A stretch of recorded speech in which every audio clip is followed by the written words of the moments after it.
On February 14th of 2005, in the quaint little town of San Mateo, California, and I'm laughing because I've actually lived in San Mateo, California, so it's not very quaint, but I digress. A company was founded in this town. This company turns out to be YouTube. During this very early period of YouTube's history, it had a slogan, and most people actually don't really know it because it was such a long time ago. In fact, this was pre-Google purchase. That slogan was broadcast yourself. How do I know this, you may ask? Well, YouTube has been a very consistent presence in my life since 2008. Unlike my father. I'm just kidding. That's wild. That's not... Actually, it adds to the drama, so I'm gonna leave that in. Now, the title of this video is, what was YouTube meant for? And that's something that I really think about a lot, especially since I was a creator since the beginning.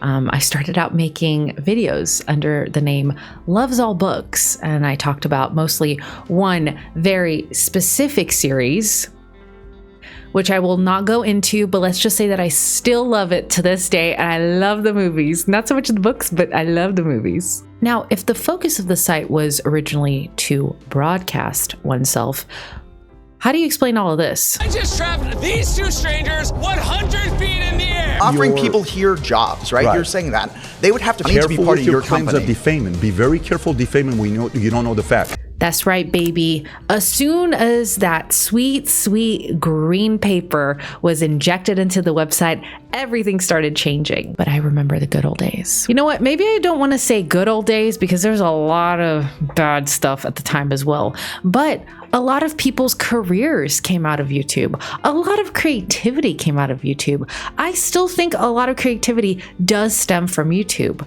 However, it is unfortunate the fact that it is impossible to actually discover it. Now, I will provide a small tangent to this conversation, or I should say my hard drive will provide it.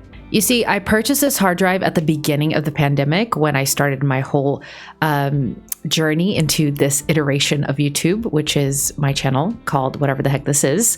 I bought this so that it would encompass all the lovely footage and all the lovely raw files and videos that I created at that time. And at the time, I used this hard drive aplenty. I was using it every day. I was editing. I was uploading every week. It was very consistent, very fun.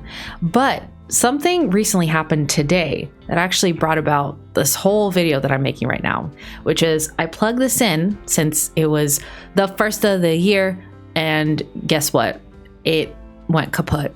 It no longer works. And I think that that is a pretty interesting analogy to what happened to my personal channel. You see, in the beginning, I nurtured it. I fed it.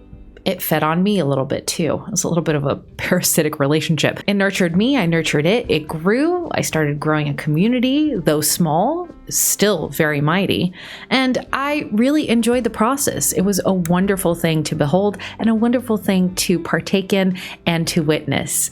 But then what happened is the self-sabotage, and most importantly, the external factors, which I'll talk about in just a bit, that really impacted my nurturing and continuous use of this version of my channel. And just like this hard drive, this version kind of went kaput too. And it's been, as you can tell, months upon months that I've actually uploaded anything. What have I been doing, you may ask? Well, I've been stuck on the ideation part of creation. You see, I have been pulling up graphs, upon listicles, upon Canva presentation templates in order to come up with a bunch of ideas so that I'd have so many ideas and then I would do nothing, absolutely nothing with any of them. Why have I been stuck in the Canva PowerPoint ideation portion of the process that is to actually create something or to upload and output into the YouTube site so that the algorithm can pick it up and therefore people can potentially see it? Very limited number of people at first, but then it will expand depending on if that limited group clicks on it and watches it up to a certain portion of the video, aka what we call watch time. In that explanation lies the rub. which is the commodification of YouTube. To be more specific, the capitalistic drivers of creation now on YouTube have absolutely, in my opinion, killed allure that it had in the beginning for most people like myself that are Seoul one, not in Korea, but Seoul one, as in one creator. But then, here's what I started thinking about. Why did you start all of this? Does it matter what YouTube is intended for? Because at the end of the day, and let me define this specifically, a platform is defined as a raised level surface on which people or things can stand. We're just standing on a platform. We're just on a little bit of an incline, positioning all the things that we create. The platform itself does not give it merit. It's the people. It's the community. And I have been craving community so much, like most people out there. And doing this little YouTube experiment, if you will, provided that to me. It's always given me purpose. I know that sounds crazy, but now, especially in this point of my life, I'm gonna be straight up honest with all of you watching this now. Things are not going so great like most people in America. I'm struggling financially. Most people are paycheck to paycheck, including myself. It's hard. It's hard to survive.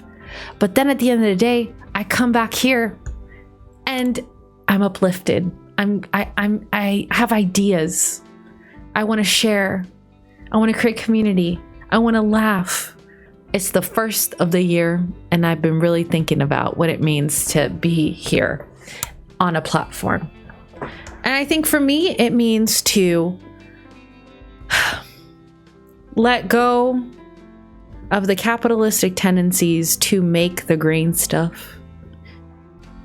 Create with the intention of being helpful, resourceful, entertaining, in a way that is uplifting, hopefully, to others, and that increases the likelihood of creating a community, because you can't really control that. I can come into something with the intention of creating community, and then it could fizzle out. But just come to it open to that possibility. And third, I think ultimately this whole YouTube thing, and I think a lot of things in my life, and tell me if this resonates with you, a lot of things that I have tried in my life and halfway done projects, and I have ADHD, so there's a lot of those. I think it's all the culmination to one major lesson that I know I should have probably learned a long time ago, but it's okay. I'm willing to learn it now, which is trust thyself. Just put trust in yourself. You are enough. I feel like I don't hear that enough. I didn't hear that enough growing up. I think a lot of people, I see you nodding your head. I don't see anything. I see a webcam, but I see you out there nodding your head. You know what I mean? Like we are not taught that as children enough. Like trust thyself, trust oneself, trust yourself. Trust yourself. I've always thought that there's something about me and writing and composing thought in that way, and then putting it out there, whether it is to teach someone something, to be resourceful, to entertain. I always thought that that's what I was supposed to be doing this entire time. So I'm just going to stick with that gut feeling.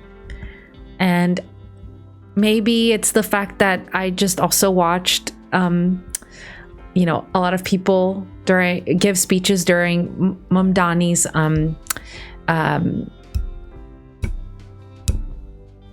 what was I going to say? Insurrection. That's not it. Inauguration as mayor of New York City. But you know what I mean? Like maybe it's the hope speaking through me, but I do think that there's a lot of good people out there that have really good guttural instincts and that they sit on it. And I don't want to be one of those people anymore.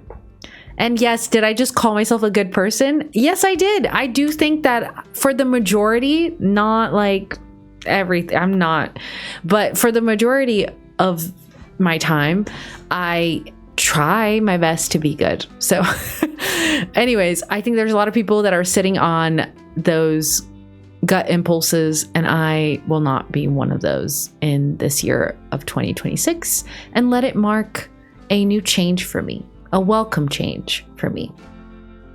Those are some of my thoughts. This is a big, inconcise way of saying that I'm back. I'll be back as I create, and some of the things I create will just be like one-on-one kind of discussions like these, and some will be more elaborate, and that's all okay.